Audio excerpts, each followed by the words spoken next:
surakai uwa in muka ce sufanci ba wai muna nufin mujarradin kawai sufancin faɗi da baki ba, muna nufin sufanci da ma'anansa na ta'alluki da Allah subhanahu wa ta'ala, na tashabbufi da manzan Allah sallallahu alaihi wa alihi wa sallama, da ƙari akan wannan da yawan nafilfili. Wannan shine ake nufi sufanci, shine abin da muka sani a matsayin sufanci. Amma mutum ya je ya fada wa abin da Allah ya hana, ya je ya tashar holiyansa da sunan cewan shi sufi ne ko yana da inda ya samu asalin wannan abin, to shi wannan fama ma ake yi da shi ya tabbata a makamul islami.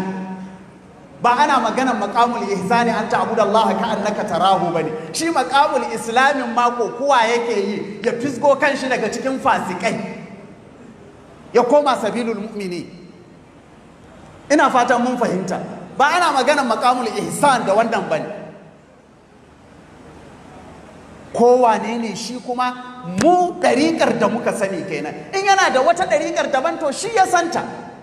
In yana da wani sufancin daban shi ya san wannan sufancin. Mu sufancin da muka sani shine sufancin bibiyan manzan Allah sallallahu alaihi wa alihi wa sallama fi aqwalihi wa af'alihi wa ahwalihi. Shine sufancin kamar yadda muka ce idan sara khairun nasi sirtu wara'ahu. Shine sufancin ayana su khallul hazla waqfu muhammadan wa illa tarawni dara jadda bara'i. Dukkan wani abu ba wannan ba, in mutum ya gajiya a matsayinsa na ya gajiya, har sahabbai suna gajiyawa suna kuskure. Sahabi zai aikata babban sabo ma'asiya wanda yake in ni da kai muka aikata sunan abin munafunci, sunan abin ha'inci, sunan abin yaudara. Manzon Allah sallallahu alaihi wasallam ya ce ma adraka la Allah tala ala ahli badr fa qala if'alu ma shi'tum fa inni qad ghafartu lakum. Saboda dan mutum ya aikata wannan saban, bambancin sufaye da wasunsu zaka kansu suna rike da shi don su asibitoci ne.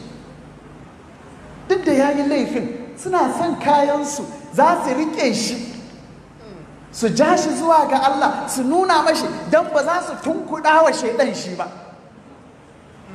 Ya yi laifi, ya yi tashabbusi da sabon Allah, ya aikata munanan abubuwa, amma duk da haka suna jawo shi jiki. Ƙila ma suna muhimmanta shi fiye da mai ƙaramin rashin lafiya, don asibiti in ka ji an ce emergency, kaga likita ya mai da hankali akan abu, to ciwo ya girma ne.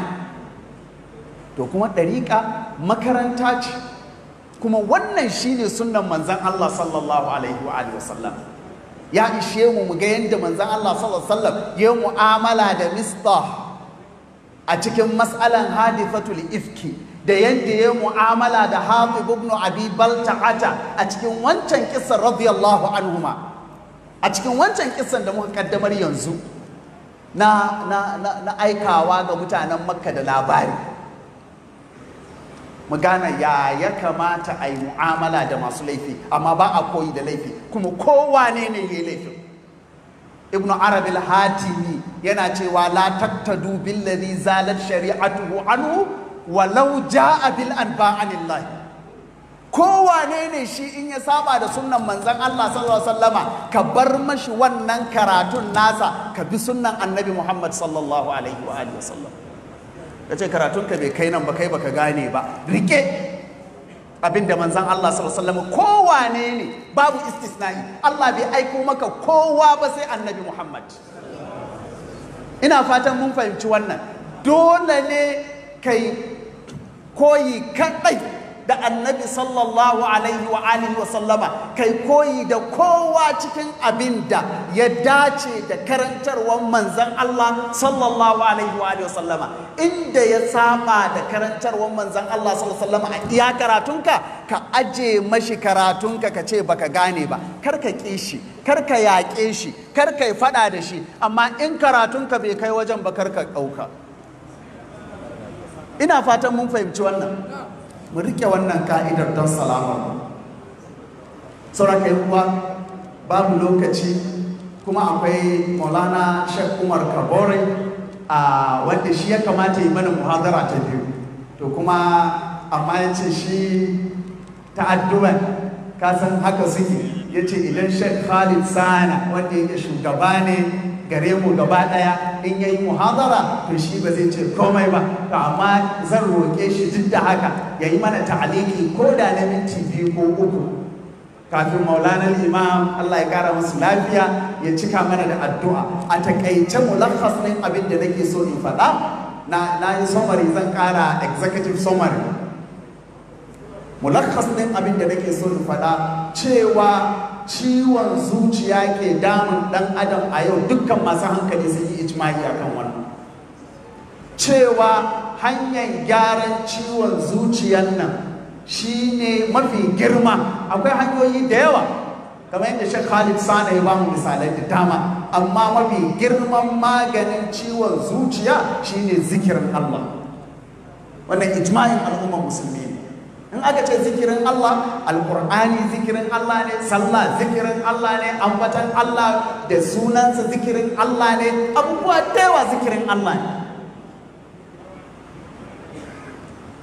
Idan bayan nan, amma fa zikiri shi bambancinsa sai an ɗauke shi da izini da kaifiya, sai an ɗauke shi da izini da kaifiya. Shi yasa za ka ga sahabbai ba su gushe ba suna talakin alƙur'ani daga manzan Allah sallallahu alaihi wa sallama. Manzan Allah sallallahu alaihi wa sallama da kansa, Allah sallallahu alaihi wa sallama da nau'in da manzan Allah sallallahu alaihi wa sallama ya bashi. Sannan ijma'in ahlus sunnati wal jama'a cewa makarantun sufaye su ne makarantun gyaran zuciya, amma wannan baya nufin cewa duk mutumin da yake da'awan intisabi da sufaye shi kenan zuciyar shi ta wanke, shi baya da datti. Dan in ba dan haka ma me zai sa ya intisabi? Ai dalilin zuwansa asibitin saboda neman maganin ne. Saboda ka yan uwa a dage, kuma lamarin ba da'awa bace. Shine mulakhas din magana na karshe, ba faɗi da baki bane, ba da'awi bane, lamarin jiddun ne, la hazala fihi, lamarin aiki ne, lamarin sairi ne mare yankewa, babu juyawa, babu tsayawa, babu komawa da baya. Allah subhanahu wa ta'ala ya taimake mu, Allah ya saka da alkhairi. Wassalamu alaikum wa rahmatullahi wa barakatuh.